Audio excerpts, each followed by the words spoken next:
నేను ఒక పెద్ద పాపాత్ముణ్ణి, దయచేసి నా పాపాలని క్షమించండి ప్రభువా. మీరు మీ రాజ్యంలోకి ప్రవేశించినప్పుడు దయచేసి నన్ను కూడా జ్ఞాపకం చేసుకోండి ప్రభువా. ఈ మాట విన్న తర్వాత, చదివిన తర్వాత అనిపించింది నిజంగా వీడికి హ్యాట్స్ ఆఫ్ చెప్పాలండి. వీడికి ఒక విషయం చెప్పమంటారా, ఇక్కడున్న మనందరికంటే చాలా గొప్పవాడు. ఎందుకు గొప్పవాడు చెప్పమంటారా? అసలు వాడికి ఏ విధమైనటువంటి రుజువులు లేవండి. నీవు నీ రాజ్యములోనికి వచ్చినప్పుడు అన్నాడు. అంటే ఈయనే లేకుండకపోతే ఈయన రాజ్యం ఏంటి, మళ్ళీ రాజ్యంతో రావడం ఏంటి అంటే ఇక్కడ వీడికి ఎంత విషయం అర్థమైపోయిందనంటే, యేసు ఈరోజు చనిపోతాడు, మళ్ళా తిరిగి 3వ దినాన లేస్తాడు.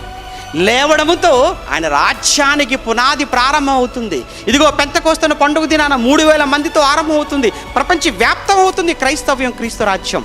ఒకానొక సమయంలో యేసుక్రీస్తులో 2వ రాకడ కోసం మాట్లాడతాడు. మరలా ఎప్పుడు వస్తాడు ఆయన? 2వ రాకడలో.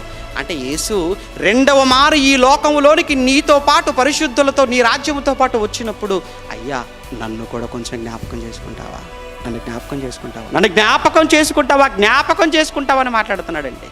ఆ దొంగకు యేసు ప్రభుల వారు లేచిన సంగతి తెలుసా? తెలియదు. ఏమంటే సంఘం ఆరంభం తెలుసా? తెలియదు. 27 పుస్తకాల క్రొత్త నిబంధన తెలుసా? ఏమీ తెలియదు. కానీ యేసుకు ఒక రాజ్యం ఉంది, ఆ రాజ్యంతో తిరిగి ఆయన వస్తాడు.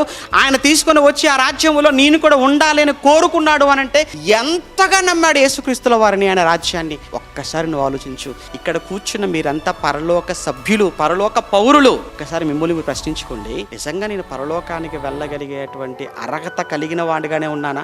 జస్ట్ జనరల్గా ఈ ఉన్న పాటన ఒకవేళ క్రీస్తు 2వ మారు ఈ లోకానికి తన పరిశుద్ధులతో పాటు వస్తే నేను ఆయనతో పాటు పరలోకానికి వెళ్ళగలను అని గుండె మీద చేయి వేసుకొని చెప్పగలిగినటువంటి మనుషులు ఎంతమంది?